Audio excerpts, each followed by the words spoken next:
स्वर्गीय बादल साहब की इस श्रद्धांजलि सभा में हम सब एकत्रित हुए हैं। मैं सबसे पहले अपनी तरफ से, अपने परिवार की तरफ से, अपने दल की तरफ से स्वर्गीय बादल साहब को श्रद्धांजलि अर्पित करना चाहता हूं। बादल साहब के जीवन से हम सब लोगों ने बहुत कुछ सीखा है और मैं ऐसा मानता हूं कि राजनीतिक जीवन में जो व्यक्ति काम करता है उसकी कितनी कमाई है ये उसके जाने के बाद पता पड़ता है। बादल साहब ने 70 साल तक राजनीति करी और अपने सिद्धांतों पर, अपनी विचारधारा पर वो अडिग रहे, लेकिन उनके जीवन में जिस विनम्रता से, जिस शालीनता से, जिस प्यार भाव से उन्होंने राजनीति को अंजाम दिया, वो हम सब लोगों के लिए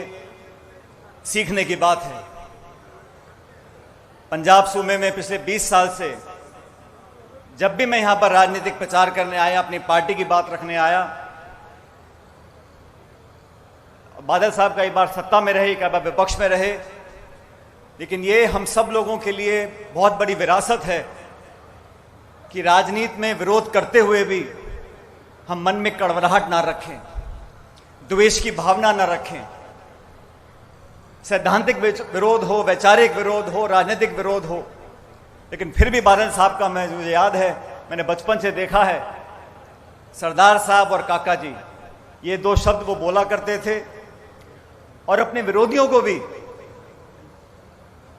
आज ये मौका उनके पास नहीं है उनके जाने के बाद कि मन में कोई उनके खिलाफ कोई नकारात्मक सुझाव आए। बहुत लंबे अरसे तक उन्होंने देश और प्रदेश की सियासत में योगदान दिया है और जिस अपार संख्या में आज यहाँ हम सब लोग आए हैं वो इस बात का प्रतीक है कि उन्होंने राजनीति में नए मापदंडों का संयोजन किया है। बादल साहब का व्यक्तित्व बहुत विराट था,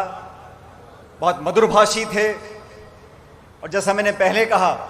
वैचारिक विरोध होने के बावजूद भी एक अपनेपन और एक आत्मीयता का संबंध उन्होंने हमेशा बनाकर रखा। आज उनके जाने के बाद एक बहुत बड़ी क्षति